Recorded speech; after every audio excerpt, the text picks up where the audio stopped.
дівчина похрестить хлопчиків і стане їх хресно, то скоро уйде вже замуж. Така традиція є, таке вірування є, але особливо основання немає. А якщо хлопчиків нараз не буде, то що замуж і не виходити? Не думаю. Аби її замужество було пов'язано лише з хрещенням хлопчиків, це така була благочестива така підготовка, щоб дівчатка любили, не боялися йти бути духовними матерями.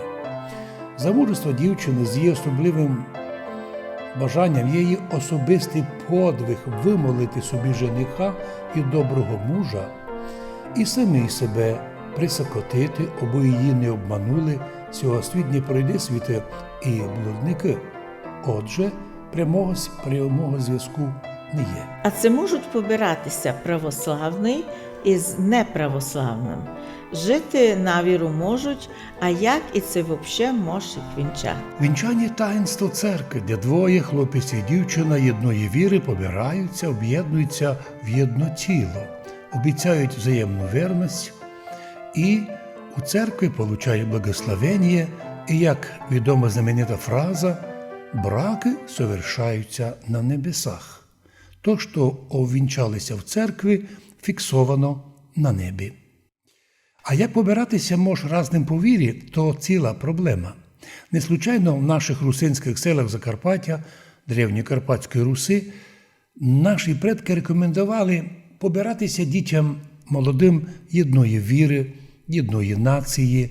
І тому в наших селах і донині буває так, до 95% русинов. Лукаві люди цього світа не допускали ніколи проводити ні опитування, ні перепись, но однако то факт.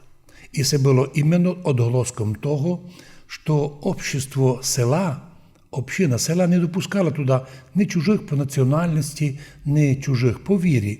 По крайній мірі, якщо такі люди були, то не треба було їм побиратися, просто общалися. Ну, були ісключення, коли католик приймає хрещення, це хоч би таїнство миропомазання у православній церкві, таким допускається до причастя, а пак і до вінчання. Ну, це є у власті священника, а були другі случаї, коли рішення приймає вже лично єпископ архієрей.